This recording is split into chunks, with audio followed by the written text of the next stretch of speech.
Hey everybody, how's it going? This is Big Lair here, Jack's Private Coffee Corner. Today I have a little, I guess I'll call it a woo-woo video. A woo-woo video here. It's January 3rd, it's Friday, 2020. Taking on the new year here, right. Okay, today's topic is something I've thought about for a long time, and I've thought deeply about it for the last 6 months. And here it is. Past life influence versus present alternate reality influence. And what influence? Influence on your current life. So the current life you are now living. So now I'm, Big Lair. I'm in Japan. It's 2020. So this current life I'm living now is being influenced or has been influenced by my past lives.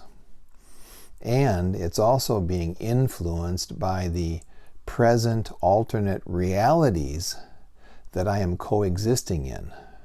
Okay, and I think it's true for all of us. I think it's true for all of us, but I've only, thought about it in regards to myself, so I can only talk about myself and what my opinions are on the subject. So, past life influence versus present alternate reality influence. Which one is having a bigger effect on my current life? And for those of you out there, which one of those is having a bigger effect on your current life? Okay. This is a topic maybe other people have discussed it. I've never heard anyone discuss it. Then again, the videos I watch on YouTube are a very small group. And the circle of people I hang around a lot, there's not too many psychics or intuitives in my immediate circle.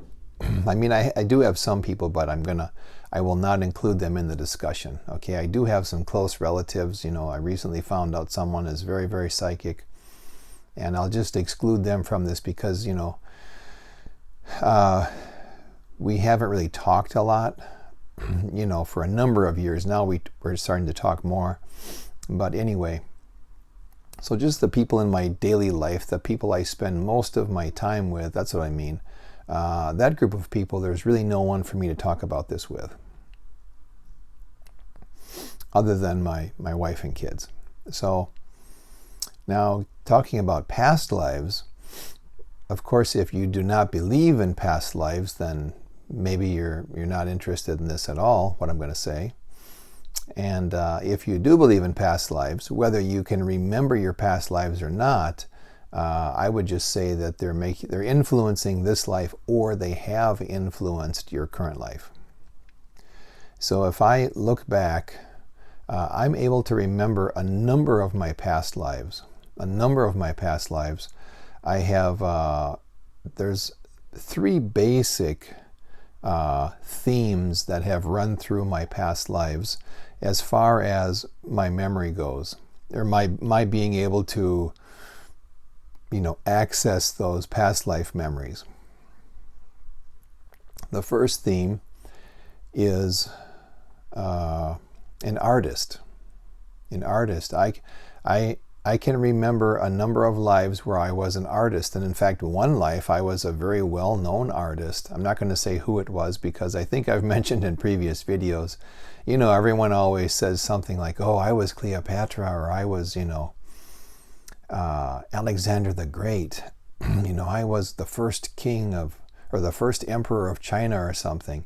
People, normally think there's someone really famous, and a good friend of mine in America, he always used to say, well, someone had to be like a ditch digger, and someone had to be shoveling shit in Cleopatra's stables. So how come no one ever says they were that person?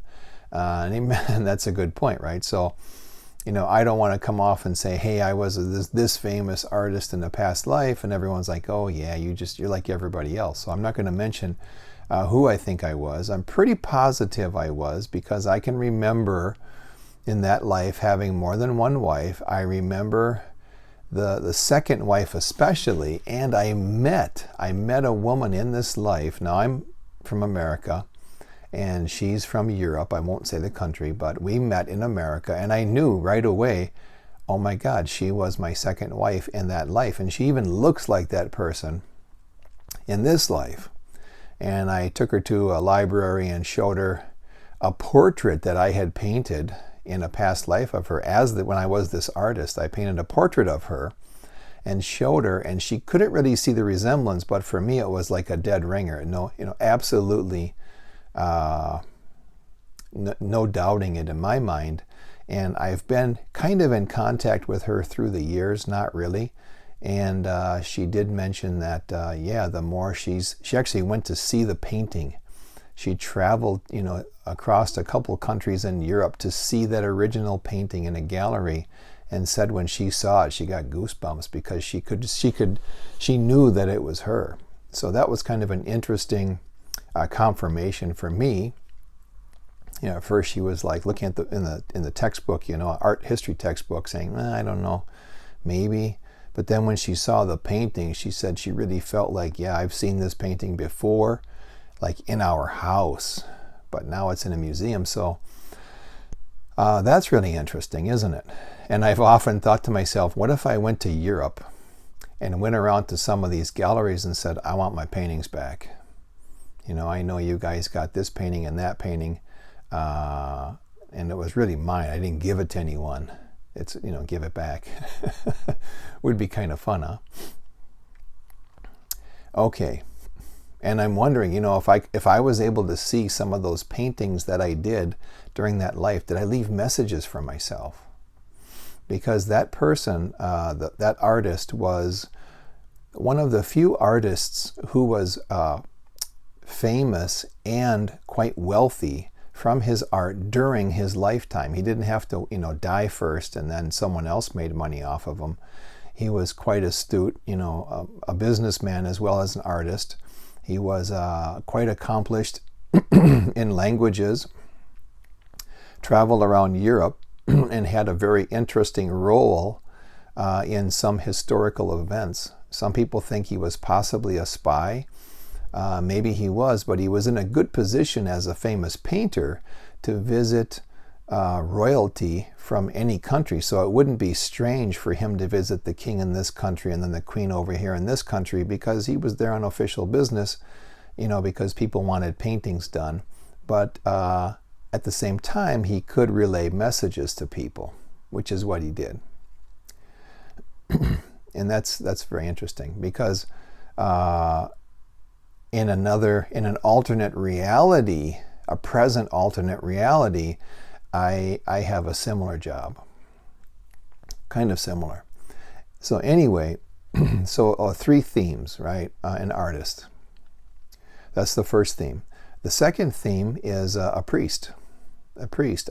I think my first past life was a priest in Tibet, and if it wasn't present day Tibet, 1,000 years ago, whatever that area was called, I'm calling it Tibet because I can remember the clothes I wore, the places I lived, what the mountains looked like, who my sister was, who my father was in that life. And I've met so the person who was my older sister and the person who was my father in that life, I've met them in this life, and I knew who they were, which kind of blew me away. And that was really the start of me being able to access past life memories.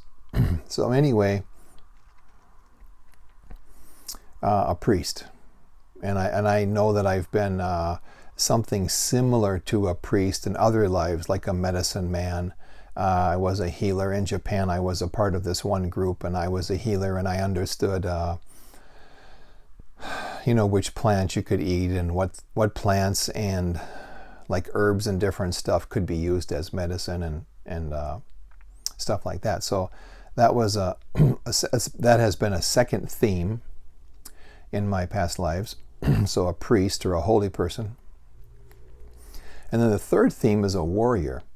And that's really interesting, because when you say a warrior, people kind of have, an idea in their head. And I've been everything from a soldier in a large army down to just someone who is living in a small village in Europe who is just one of the guys who protects the village, sort of like in America now we have volunteer firefighters. If a fire happens, the bell rings or you get a call on your cell phone, and then boom, you just, whatever you're doing, you drop it and you go to help fight a fire somewhere.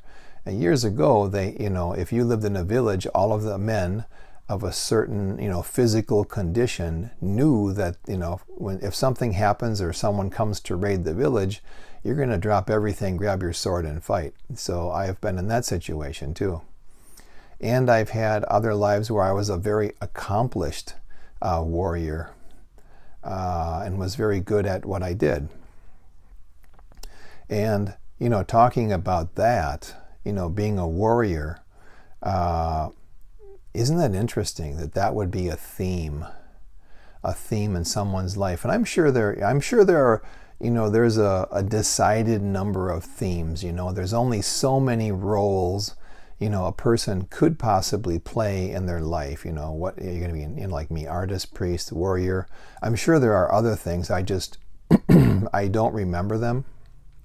But those three, I've seen numerous lives, past lives, where I was that person or that occupation, right? I was doing that occupation. Now, of course, for painting, being an artist, and being a priest, everyone can hear that and go, oh, that's cool. But when you say warrior, then you start to get into moral issues, right? Because I can remember being in a battle. I met this guy, I don't know if I should say this, but I will. I met this guy in Thailand, very accomplished martial artist, very high-ranking martial artist, and for whatever reason, he thought we should spar. We should, as they say in Brazilian Jiu-Jitsu, we should roll, right? We should fight each other. And I didn't want to at all. And number one, I'm like a really easygoing guy, and I don't want to hit anybody. When I was younger, in this life, I studied martial arts. I enjoyed fighting then, but then as I got older, I was like, nah, I'm just not interested anymore, Been there, done that.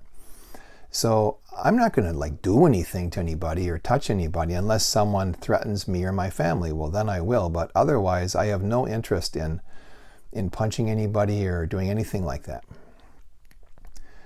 So this guy kind of forced me into it, which is a weird thing too, right? Forced me into it, and I got the better of the guy in 2 times in a row. Now, I'll admit, he kicked my ass for about 90 minutes before I got him to submit.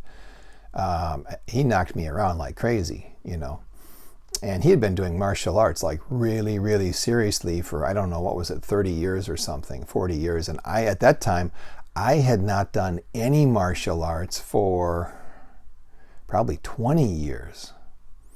So here I am. I'm just there to talk to him about his martial art and find out about it because I'm interested. And he thought I was there to secretly fight with him, which I wasn't. So we got into this, and I submitted him twice. And I'm not saying that to be egotistical or anything like that. I didn't want to do it, but I was pushed into it. And then, but afterwards, after it was all said and done, and we spent a few days together, I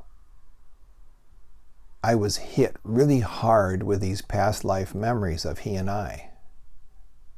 And he and I were these, we were, like I was saying, we were the guys in the town that if something happened, you defended the town. But we also had armor on. So, maybe we were more than just the defenders. We might have been like knights or something. I'm not going to say knights because that has kind of a romanticized image. And again, it sounds like, oh, you had this great life, great past life. But I'll just say we were in armor and we were fighting off these attackers, just a huge number of attackers. And I relived this past life memory while I was with him. And we were the last 2 people standing in this whole village. Our whole village had been decimated. We were the last 2 standing, and we both got the death cut. We were both stabbed. It was just overwhelming odds. Each of us were fighting 6 to 8 people at the same time, and we got stabbed, and we both fell to the ground. And I remember, and I relived this. You can imagine how intense this was. And I looked over, as I'm laying on the ground, I looked over at him and he was looking at me, and we tried to reach for each other, and that's how he passed away. And that hit me like so intensely. It was a hugely emotional moment. And the guy said to me like, "Hey, what's wrong with you?" And I said, I felt kind of funny coming here to meet you, because I went to Thailand to visit this guy. Didn't know him from Adam. I was just recommended. It was recommended that I meet him, and I did. And I said to him, he's a pretty hard-nosed guy, right? Because you imagine how hard this guy is, that the only thing he wants to do is fight with me, because he thinks I came there to secretly fight with him. So I go through about, like I said, 90 minutes of getting my ass kicked, and then I submitted him. He got mad. We did it again. I submitted him. And then things got really wild, and I won't go into what that was, because maybe there were some illegal things that occurred in the country. But Thailand, I guess pretty much anything goes. But anyway, so a very hard guy. And I told him, I said, you're not going to believe this, but I know why I felt strange, because, you and I shared a past life together, and this is what we did. And I explained the scene to him, and even he got a little teary-eyed, and he said to me, if I didn't see your face and how emotional you are telling me the story, I wouldn't have believed it, but I do believe it. And he said, I have a very good friend who's a Navy SEAL, a retired Navy SEAL. And one time he and I were somewhere training, and it got to be where we had to train against each other. And the guy said to me, "Nope, I won't do it. And he walked off the mat. And I was really surprised, because this guy was also a well-known martial artist. And later the guy said to him, I know that you and I in a past life fought together and we died together. And I just can't do this. Emotionally, it's too hard on me to even think about you and I fighting each other, because we were like comrades, in the past." So he said to me, if I wasn't looking at your face now and seeing the emotion, I wouldn't have believed it. And because I had heard this story from this other guy about a year ago, I really believe you, because, what are the chances of two different people telling me this same thing? So, and that's just one example of a past life that I've seen, being a warrior, I guess you would say. So those three memes, right? An artist, a priest or a holy person, and a warrior. Now, in my current life, I've been born with a natural art talent. I call it a God-given art talent. There's pretty much nothing I can do for art. I'm a very good painter. I can do sculpture. I can do blacksmithing. I can make knives. I can make jewelry. I understand design at a very high level. I understand color theory at a very high level. And I'm not saying to be egotistical. I'm just, trying to tell you that, most likely so many of those past lives of being an artist, that information and that knowledge carried through my DNA or through my soul or something, and I have it now, just at my fingertips, so to speak. Now, the holy man part, I'm extremely spiritual. Maybe some of you have already gathered that.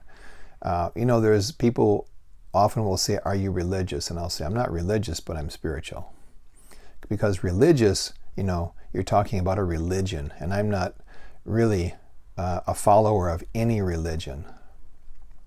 I think it's great if people are serious about religions, they have faith and whatnot, but I do not follow any religions. I'm very spiritual, though. I have a good sense of what's right and wrong, and why we're here. What's this whole, what's our existence about? All of that I think I have figured out. So, and at a very young age, I can remember being in Sunday school. I grew up, my family went to a Methodist church, and we had to go to Sunday school. I hated Sunday school. Come on, the one day of the week, like Saturday was the best day because you could just do whatever you wanted to. Although my brother and I were usually made to go grocery shopping with my mom, and that took up about half the day, right? You go grocery shopping, and then you go here, you go there. You know, your mom has to run all the errands that she couldn't run during the week because she was working, right? So your Saturday, half your Saturday could be gone. So Sunday's the one day like, man, I can just do what I want. Nope, you got to get up early and go to church. Oh, I hated that. And then going to Sunday school. And I can remember just thinking, of course, the Bible is your textbook, right? The Bible, they've got the King James Version of the Bible or whatever. And, they tell you these stories, and I just couldn't buy any of the stories. I'll never forget the Adam and Eve story. There's Adam, there's Eve, they have 2 kids. Kids grow up, the kids get married. Whoa, wait a second. I'm raising my hand. Where'd the girls come from? What girls? Well, you said Cain and Abel got married, or the one got married, right? Anyway, so they get married. Where'd the women come from? The priest, he doesn't have an answer. And he's like, you got to have faith. Have faith. It doesn't make any sense. I can remember being 6 or 7 years old, literally thinking to myself under my breath, this is all bullshit. Why am I here? This is bullshit. And I also have to say that when I was a kid, now my brother will attest to this, I swore like a sailor. I swore so much. I can remember being like 7 years old and stringing together about 7 or 8 expletives as I was talking to other kids. And it got to be where the neighbor kids couldn't play with me. Now my parents, I don't know if they knew about this or not, but one day I came home. I happily came home thinking I was going to eat lunch because it was time to eat lunch. And my dad promptly walked me into the bathroom and jammed a bar of soap in my mouth, made me bite onto it, and then pulled it out of my mouth and left all the soap residue in my mouth, wouldn't let me spit it out, and then gave me a talk about how swearing, meant I had a dirty mouth and had to get my mouth cleaned and da-da-da-da-da. And that did not stop me from swearing. It just made me realize that, I can't swear to everyone. I've got to be careful who I say it to and where I say it. But that, so that continued. So my, the number of friends I had went down very quickly. And I remember thinking, I was baptized when I was about 12, I think. Yeah, I was baptized when I was 12. And I remember thinking through the years, is the reason I swear because I wasn't baptized as a baby? So I remember getting baptized at the age of 12 and then realizing, hey, nothing's different. I don't feel different. Yeah, all this bullshit, But I toned down on the swearing a lot. And now I don't really swear at all. I mean, once in a while I'll say a certain word here or there, but I've learned from George Carlin. George Carlin was a well-known comedian, and he swore a lot, but he did it for a reason. He was choosing his words extremely carefully, and he wanted to get a certain reaction from his audience, and that's why he chose certain words. And for me, having been an English teacher for over 20 years, I choose my words carefully also, and I'm always searching for the perfect word, and sometimes the perfect word is, a word like bullshit, right? So you'll never hear me use the F word, and there's a few other words you'll never ever hear me use just because I don't think it's appropriate. But so yeah, the whole thing with the Bible as a kid, I just thought, man, there's something wrong here. The story of Noah gathering up all the animals on the earth, a pair of animals. You know how big the ark would have to be to do that? Maybe there weren't that many animals. I don't know. There were less animals then, but there's so many stories in the Bible it did not make sense to me. Who is the dude who's going to sacrifice his son, and he gets ready to kill his son, and God says, no, don't do that. I was just kidding. Use a lamb. Jesus, man, your God's going to tell you to kill your son? That is nuts. That is totally crazy. I don't think any God would ask that unless it was an evil God who was deceiving you. So anyway, religion's not for me. I'm very spiritual though. So there's all these things that you wonder about in your life, right? And And then the warrior part, yeah, when I was a kid, like 10 years old, I started, karate lessons. I was a natural at it. I was just a natural at it. And, I had no trouble like getting into these sparring matches, these events, where you go and fight other people. I loved it. I loved it. I even didn't mind fighting people because I was a kid. I would fight adults, and I really, really enjoyed it. Really enjoyed it. So I think there was huge carryover from my past lives, and that has influenced my current life. Now, so there's that. So I think a person has to look at their life and see what things are you good at, what things are you drawn to. Are there certain things you do that you don't know why you do them now? It could be because of your environment, right? You could have something in your environment. You're looking at your parents, you're getting stuff from your parents, or you're getting stuff from siblings, or you have friends who do certain things and so you do it. I'm not talking about that. I'm talking about bigger things that would have more influence on you, like I'm talking about having an art ability, being a natural at, fighting, being inherently spiritual, feeling like you have an understanding of the universe and why we're here, even though you're just a kid, right? I had an intense interest in Asia as a kid. I just instinctively knew all of this stuff about Asia. So I think that's all from a past life influence. Now, so the second part is present alternate realities. I think I've talked about this before in other videos, that I think we are simultaneously living alternate realities with our current reality. Now, I think this because on numerous occasions when I fall asleep at night, I fall asleep in this reality, in Big Lair in Japan reality, and I wake up in a different reality, and I'm aware of what's going on. And I've been in those realities and said, oh man, okay, I left the reality where I'm Big Lair and now I'm in this one. Oh, okay. And I just seem to know where to go. Who are the people I'm with, And one of my alternate realities is I'm working with organized crime. And I'm like an advisor to a number of families. When they have a problem that can't be solved, they come to me and I give them advice on how to solve it. And I believe at times I may solve it myself. But I'm most known in that life for giving good advice, which, is very far from the life I lead now. Now, in this life, for whatever reason, probably from the first time, I'll say 16. So from the age of 16, I've been in situations where I've met organized crime individuals and gotten along with them famously, so to speak. Just like, man, we're best buddies. First time was in California. I was 16, living in Mountain View. Not a couple blocks off of El Camino Real in Mountain View. I forget the name of the street we were on, but anyway, in this apartment complex, big apartment complex.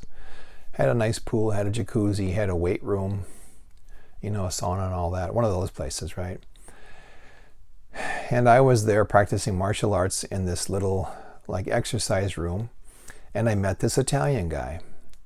And he started giving me pointers on different techniques for using weapons and for fighting, and I'm thinking, who is this guy, And then whenever I was at the pool or in the gym and he happened to walk by, he would always stop in, say hi to me, and ask me what I had learned or what I was working on, and would try to give me pointers. And on numerous occasions when I would be at the pool, he'd ask me, hey, get out of the pool, man, and I'll have a chat with you. And he was always drinking some kind of hard, whiskey or hard liquor. He'd have it in a cooler, chilled on ice. And I remember numerous times we'd be sitting there and he'd ask me if I knew about guns, and he told me all about guns. He loved guns. And I can remember him saying, hey, you see that person up there on the third floor, the second window from the right? That's about, and he'd say like, that's about 50 yards out. At that elevation, he said, well, if we had the so-and-so rifle, he says, of course you'd have a silencer. He says, but yep, if you had a something grain bullet, boom, that would take care of that person. And I remember thinking, like, why is this guy talking about picking people off, shooting people? And then one day I'm walking through the parking garage and I see this beautiful red Lamborghini pull up. Who is it? It's this guy. And he's got like a supermodel sitting next to him. Puts the window down and he says, hey, Larry, I want you to meet so-and-so. She's my date for today. Ha, ha, ha, ha. And he said, man, if I see you around when I'm by myself, I'll give you a ride in this car. I never got a ride in the car, but so I realized, oh, this guy is like in the mafia. He's like a hitman for the mafia. Why was he nice to me? And he told me, showed me a lot of martial arts stuff that worked out well in subsequent matches that I had, very good advice. So that was like the start of it. And then going through my life, even when I was in Malaysia, I met this guy who was a retired Chinese mafia boss.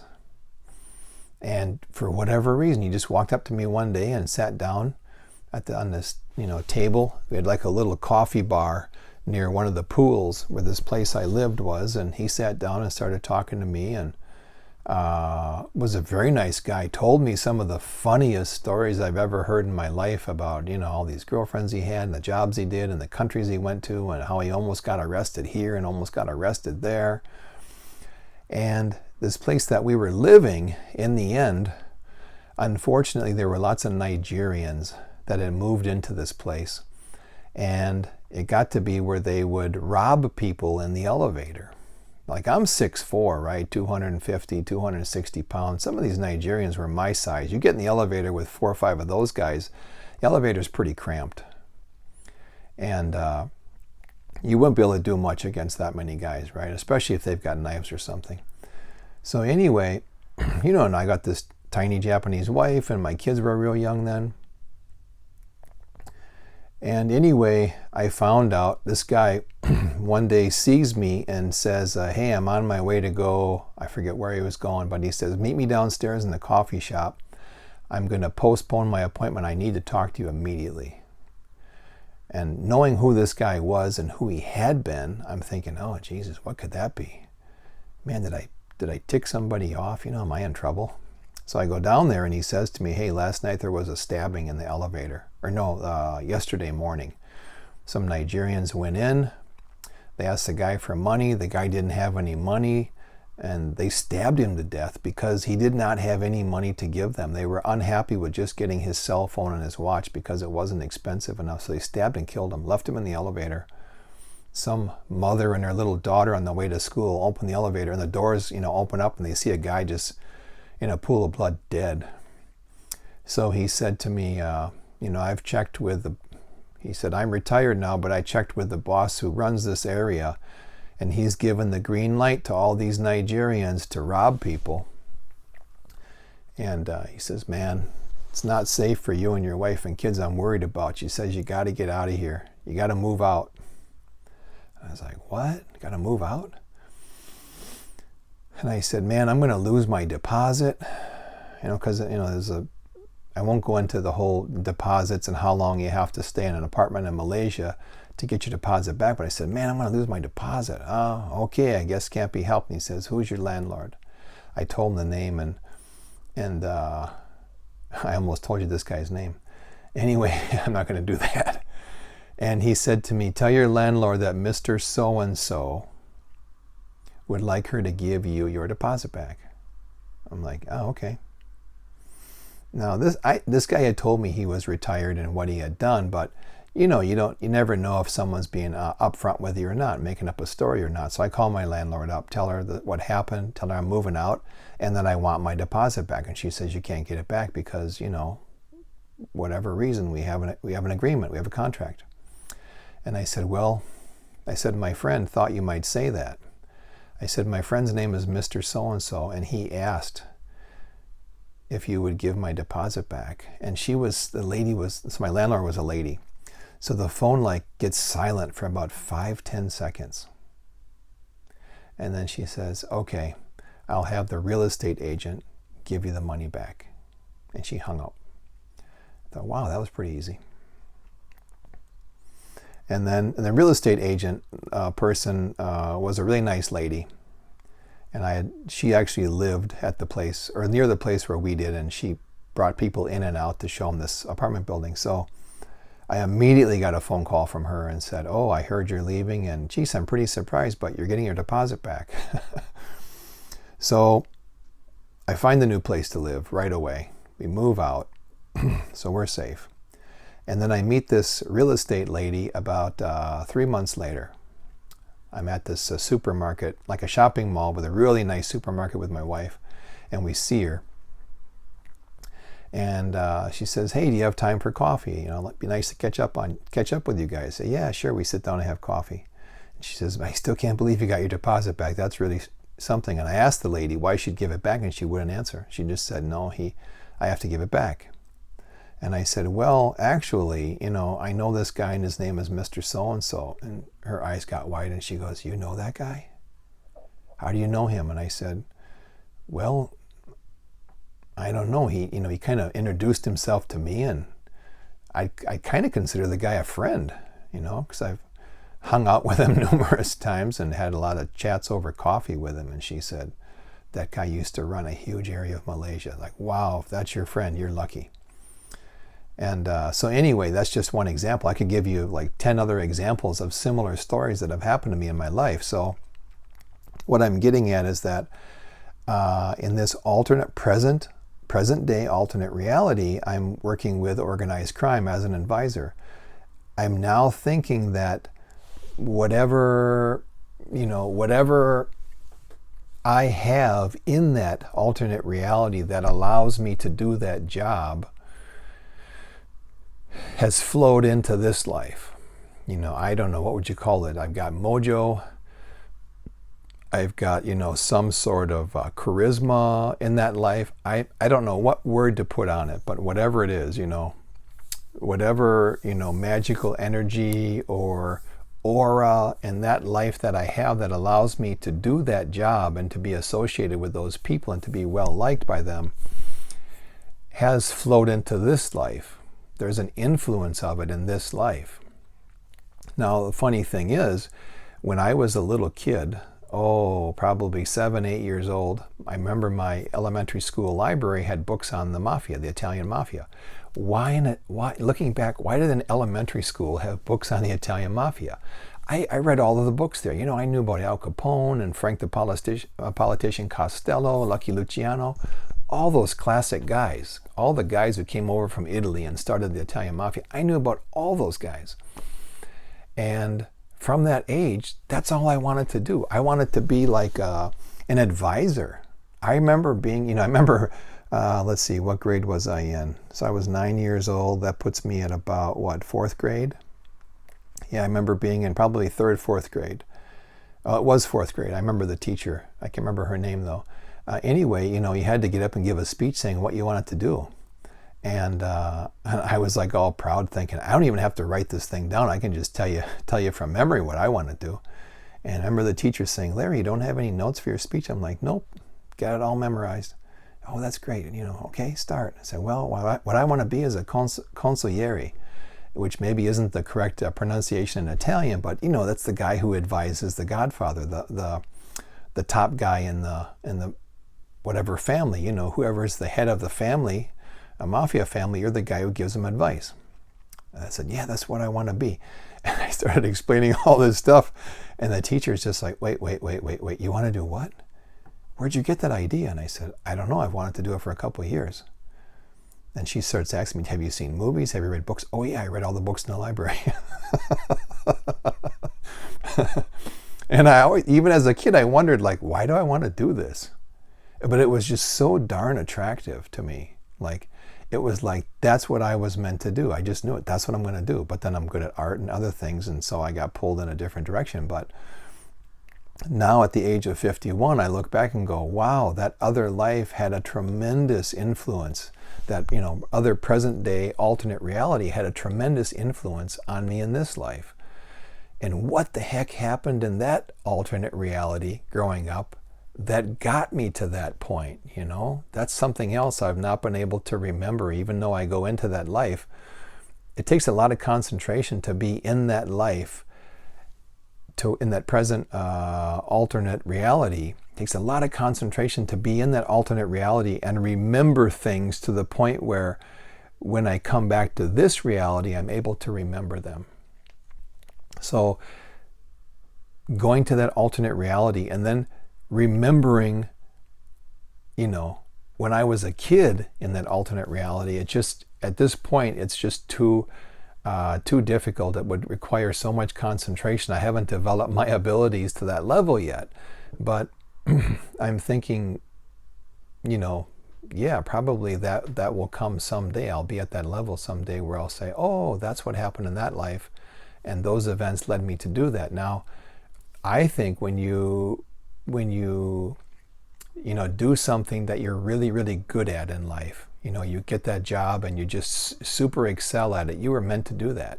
So the universe, moves in mysterious ways to get you there. So maybe it's just something like that. And that's how I got that job, that profession in this other alternate reality. But it does have an influence on me here in this reality. Like I said, I've been able to meet all these people of that profession in several countries, in 4 different countries. So that's pretty amazing in itself, right? And actually my approach to family, like how I treat people in my family, is very similar to how all of these people treat their families. They value family, and they make sure their kids are aware of certain values, and that your kids always take care of the mom. Everybody shows the mom a lot of respect, and that's how I run my ship. So very interesting. Now that's just one example of how I think present day alternate reality is influencing my life. It's a pretty big influence in a way. So what does everyone think of this? What do you think of this? Have you realized that your past lives are affecting you and influencing what you do, and that you have these present day alternate realities that are also influencing you? So, in this life, I'm a very good artist, a very accomplished, high-level artist. Are there other alternate realities, like parallel, I'm living these lives simultaneously is what I mean, right, by this present day alternate reality. Are there other alternate realities where the art abilities I have in this life are flowing into those lives? So that's a lot to think about, right? So let me know what you guys think of all this. It's a pretty interesting topic, fascinating, in my opinion.